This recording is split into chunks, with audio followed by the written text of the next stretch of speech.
Lah pemerintahan masa depan memang jatah Pak Prabowo mulai tanggal 20 Oktober 2024 ini. Lah misal wakilnya Gibran, ya paling dikontrak.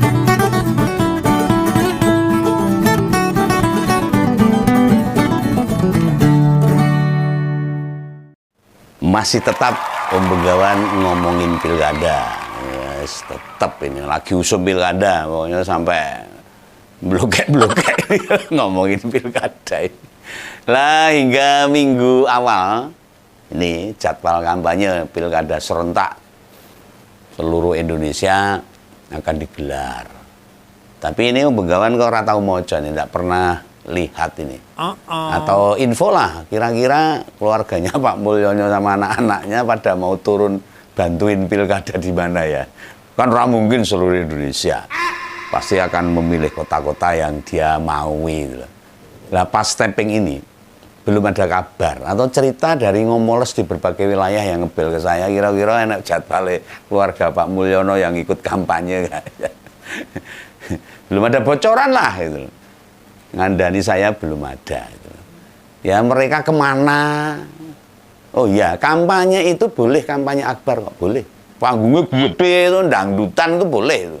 Tekake penyanyi atau mungkin penyanyi-penyanyi dari Jakarta ditekake ke desa itu bisa, ke daerah, atau kampanye dialogis ya bisa dalam sebuah ruangan besar. Artinya KPU itu membolehkan dan tidak menutup-nutupi. Justru pinisirinku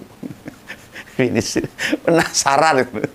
Kayaknya Pak Mulyono itu atau Mase sama si Kae bakal bantuin siapa, itu saya lagi golek-golek info. Penasaran banget loh, ini mesti kaya kalau keluarga Pak Mulyono turun tuh mesti teriakan pertama adalah Fufu Papa, Fufu Papa, atau Clara mesti gitu. Atau ya paling tidak ya private jet ngeng private jet ngeng itu mesti kaya gitu. Itu menurut pikiran saya nih, penasaran saya. Atau mungkin dia memilih di Jawa Tengah, di Solo, atau di Sumatera Utara. Apa nunggu pelantikan Presiden 20 Oktober baru dia akan turun, itu bisa. Karena gini ya, Pak Mulyono itu wis ini loh, wis ngantor lah nang Istana Garuda di Kalimantan Timur sana. Lah Gibran terus-menerus diterai Fufu Fafa. Padahal mau dilantik jadi wakil presiden, ini sido apa ora iki genahe. Kemudian si bungsu si Kaisang deg-degan nunggu hasil pengumuman KPK. Makanya nggak fokus, udah bingung karepe dhewe. Nah, dari 34 provinsi dan 500-an kabupaten kota, kandidat Kim kan ya merata dan tidak mungkin semua didatangi.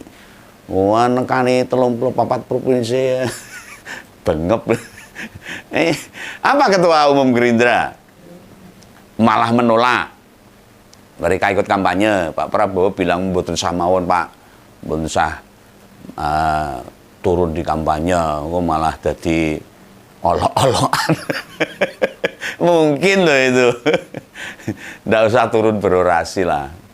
Nah, ya menganjurkan memilih calon yang didukung Kim itu biar pekerjaannya para partai dan ya tim pemenangan mereka lah. Nah, sebagai presiden terpilih ada barrier atau kendala. Iya bilang Pak Mulyono sama anak-anaknya ikut kampanye. Kan masyarakat sudah paham nih. Lah nanti malah dituduh menangnya karena cawe-cawe pertama. Karena bayi beban malahan sama calon-calon dari Kim tuh. Ibaratnya kendaraan pilih dikandangkan saja biar rasa melu-melu. Biar ora ditoke sisan. Lah Pak Prabowo bisa jadi itu lebih suka menugaskan petinggi-petinggi Partai Gerindra buat kampanye di berbagai wilayah. Calon-calon menterinya itu diminta berkeliling lah. Tak kayak tugasnya membantu aku untuk dadeke pembantuku itu bisa. Timbal balik sekaligus dimanfaatkan itu untuk mengenalkan diri sebagai calon menteri nanti. Jadi Pak Mulyono dan keluarganya rasa mawon Pak. Sake. Lah bila mengizinkan Pak Mulyono sama keluarga, rakyat tidak melihat toh. Gerindra itu ikut berbuat. Kan nanti yang rugi malah dia juga. orator-orator Gerindra juga bisa diandalkan loh. Tapi saya bayangke Gibran tuh nek kampanye terus piye ngomong. Atau Kaisang tuh nek kampanye ya piye. Nah, Pak Jokowi masih bisa saya pahami lah. Ya bisa ngomong gitu. Tapi ya tidak kalah dengan orator-orator tokoh-tokoh Gerindra. Bisa diandalkan daripada keluarganya Pak Jokowi. Misalnya ada Pak Hasim, Bu Titik Soeharto itu, Mas Tommy, Mas Budi, Mbak Rahayu, Saraswati, serta yang lain ini banyak. Secara kemampuan loh, mereka juga bagus. Orang-orang berpendidikan tinggi kok. Orang lulusan SMK. Lulusannya jelas itu. Beda banget sama anak-anaknya Pak Jokowi. Ini belum bila macan DPR diturunkan. Seperti Pak Dasko, Pak Muzani, atau Fadlizon. Stoknya banyak, serta kualitas bicaranya jelas, kapasitasnya juga jelas. Berbeda lah dengan mereka. Lah pemerintahan masa depan memang jatah Pak Prabowo mulai tanggal 20 Oktober 2024 ini. Lah misal wakilnya Gibran, ya paling dikontrakkan ini menurut analisa saya loh, seperti wakil presiden yang lalu, mewakili Siti lah, proyek-proyek aja lah. Nah ini kembali soal kemungkinan keluarga istana untuk turun kampanye. Nah misalnya turun di Sumatera Utara atau di Jawa Tengah dan Solo, sebab 3 wilayah itu yang mungkin mereka akan membantu. Kenapa? Ya karena di Sumatera Utara nek menantune, di Jawa Tengah nggone tahu tempatnya Pak Jokowi nanti kembali itu. Akhirnya kalau menang kan dia bisa terlindungi itu.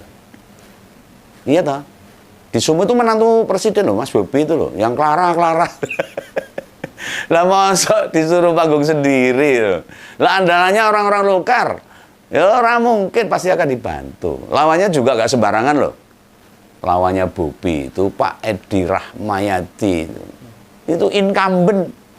Waktu pengundian nomor urut juga ada teriakan-teriakan. Yang membuat semua jadi pekewo. Klarai jane sopo tuh. Entah apa maksudnya itu.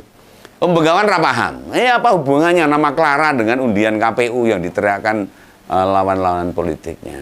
Ya ada ngompol yang tahu, kalau tahu ya tulislah di komentar. Gawe penasaran begawan aja. Apa Clara itu toko lokal? Apa kalau di Solo atau di Jawa Tengah itu ada persewaan mobil tuh namanya Clara. Atau orang yang berjasa bagi pembangunan Sumatera Utara atau simbol perlawanan di sana itu aku belum paham. Tolong ya kasih tahu.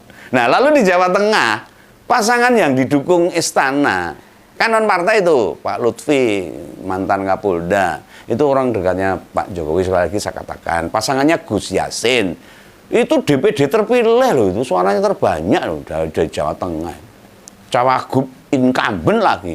Lantah mengapa ini partai-partai di Kim tidak menyodorkan kandidat? Kabeh manut dan patuh. Mas Diko saja ya awalnya di backup ya wis rasidol buat maju pemilihan gubernur, batal jadi Bupati Kendal ya batal. Lah nek keluarganya Pak Mulyono nanti nggak turun di Jawa Tengah, misalnya nih, apa elit partai bersedia bantuin kampanye nanti? Ya kalau gitu kan nanti malah kekurangan orator di Jawa Tengah loh. Siapa yang mau nurut sama Pak Lutfi sama Gus Yassin? Orang-orang partai itu loh. Gerindra yang semula mau naruh Pak Sudaryono batal rasido. Amarga ya Mas Dar sudah diangkat jadi menterinya pertanian, wakil menteri pertanian. Terus sesuk dadi menterine ora ya?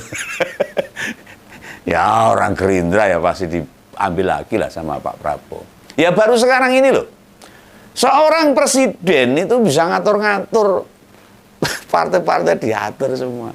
Siapa yang bisa nyalon, lalu partai pendukung pemerintahnya apa, supaya bisa mengusung calon baik dari partai maupun di luar partai, nurut sama presiden.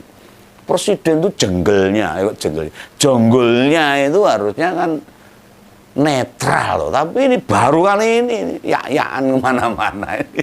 Cawe-cawe sana sini. Nah, yang kayak gini gak ada di era presiden sebelumnya. Renen loh.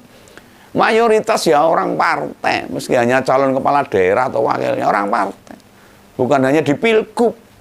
Pasangan bukan orang partai. Di Solo yang merupakan kelahiran Mulyono sama anak-anaknya aja juga menjagokan orang di luar partai. Padahal dulu enggak. Ada Mas Respati sama Mbak Asti sebagai calon wali kota dan wakil wali kota. Ngebukawan kenal. Nah sementara kita tahu ini Golkar itu mendorong Mbak Sekar, bungsunya Pak Akbar Tanjung, mantan ketua umum Golkar. Iya malah dicegati Rasido. Nangis itu, sakit, cedak aku tak lulus. Tapi nangisnya saya mesake itu Mbak Sekar itu nggak boleh maju lah. Nah Gus Tibre itu saya setuju kalau mundur. Yang awalnya didukung Gibran sama Kaisang, nah jelang pendaftaran wali kota malah mundur meskipun dereke calonnya ke KPU dan Mangkunegaran dipakai pos relawan ra bener. Nah ini ada kabar keluarga dalam Mangkunegaran tidak mengizinkan waktu itu. Termasuk Ibu Permaisuri. Nah, ini kedua kalinya itu orang yang didukung Gibran nggak wani maju. Dia digantikan sama Respati ini yang sekarang bertarung dengan teguh sama pasangannya Mas Bambang Gage. Nah, ya kabarnya Respati itu masih sepupunya Mbak Sekar, makanya Mbak Sekar diminta mundur aja. Ini kan jadi aneh loh.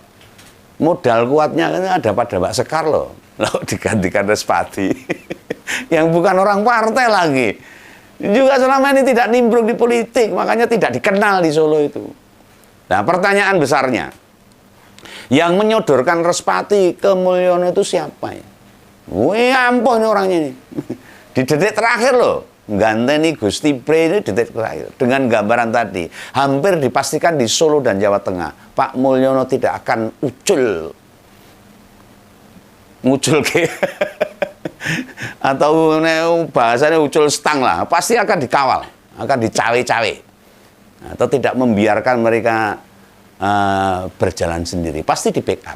Solo dan Jawa Tengah itu simbol perlawanan eksistensi keluarga Jokowi. Nah di daerah lain mereka gak akan peduli, kualah yuk karepmu, yang penting Solo dan Jawa Tengah menang, itu pasti yang akan dilakukan oleh keluarga Pak Jokowi ya, sebagai individu atau sebagai seorang mantan presiden pasti akan begitu. Hanya karena mereka sekarang ada di level nasional, pasti yang diminta turun. Nah, ini soal pride aja loh. Pertarungan sesungguhnya suara rakyat dengan suara penguasa.